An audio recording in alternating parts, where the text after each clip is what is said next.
the mammon of iniquity. Mammon, it's a kind of personification of riches.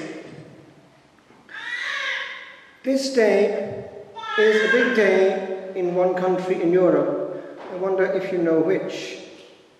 14th of July. Does it mean anything? It's in the time of great turbulence in France, the fall of the Bastille. And you know what that led to. Basically, it was to lead to the overthrowing of order in Europe as it was known, starting with what protected the church, the royal family. Now, this was not just something human, not just a question of the rich and the poor. There was a lot more going on than meets the eye. France was the eldest daughter of the church, and Satan wanted to start there. It was something perfectly orchestrated, perfectly organized, from an intelligence far superior to that of men. The ultimate scope of Satan is to fill as much as possible the jaws of hell with immortal souls. He hates us. He hates us with a perfect hate, because he can't bear the thought that we should take the glory that was once his. So he will attack the means of getting those souls out of his clutches, the church. Now, one day when in formation in France, I was listening to my elderly novice master, who had entered around 1936 in the monastery as a young priest, already ordained because he'd been through a seminary first, and he knew things, lots and lots of things. And he would come out in class with all kinds of wonderful asides. And one of them was this. It was a Dominican priest who had wind of what was going on towards the end of the 1800s, beginning of the 1900s. He knew perfectly well that what was going on politically at the time was not just human. He asked for permission from his superiors and the bishop to wend his way and infiltrate the highest circuits of the underground masonry that he knew was responsible. He had a friend, and so it was able to happen. And one day, they were in one of the great lodges in France, maybe in the Grand Orient, the Great Orient. And by the way, I think I'm correct in saying that Giscard d'Estaing, who became president, found his way to that lodge before the elections. And it would seem that there may have been some accord at that point, because he was voted by the Catholic right, but he brought in the abortion and things of the left, as far as I can make out, but that's a little aside. Anyway, it came to one of these sessions, and at a certain point, this Dominican, who was obviously completely in civvies, was listening to his friend in this place in secret next to him. And at a certain point, this gentleman came in.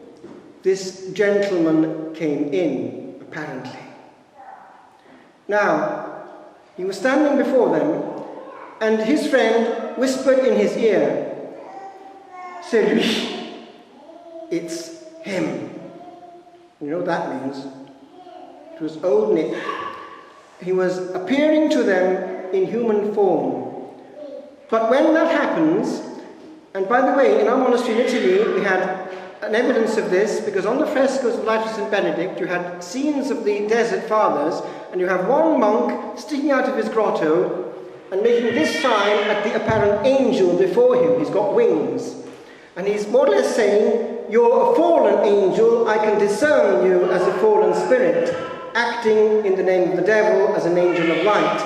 And if you look down, you see on the feet of this angel what? Webbed feet. In other words, there's always something not perfect when the devil is allowed to appear as a man.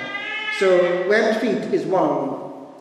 Anyway, he was, as he stood before them, telling them the next step, how to go about it, how to make the government fall and take power, and then how to do what he wanted afterwards, getting rid of all the religious in France, making it very difficult to have anything in the way of Catholic life, and so on and so forth. He was controlling the future controllers. And do you know that one of the most important of those was Emile Combe, and he, way before, had gone to the Curé Vars for direction. And the Curé Vars had looked him straight in the eyes and said, "Monsieur," because he was dressed in the cassock, he was a seminarian, "vous ferez beaucoup de mal à l'église. You will do a lot of harm for the church." Interesting. He could have become a deacon, a priest, and a bishop, and he instead rocked the Catholic Church and tried to expel it. The devil picks the supreme people for the job. Evil geniuses. Does that sound historically accurate? How did Hitler win so easily in the early stages? It wasn't just human. Not by any means. How did communists succeed in such a short time in overthrowing all that protected the Orthodox Church, the Tsars? Again, not just human. How did China become so aggressively anti-Christian in such a short time, with millions and millions of souls lost in that huge country? Not just human. And how now is RTE able to collude with all the powers in our homes and give us the message that Satan wants to hear? Not just human. Now, to get back to this scene, the Dominican had copped on that he was standing before a manifestation of Satan. What did he do? He fumbled within a part of his body and pulled out a hidden blessed crucifix. And immediately the apparition, or whatever you want to call it, disappeared. And he copped on. This is what is going on underground.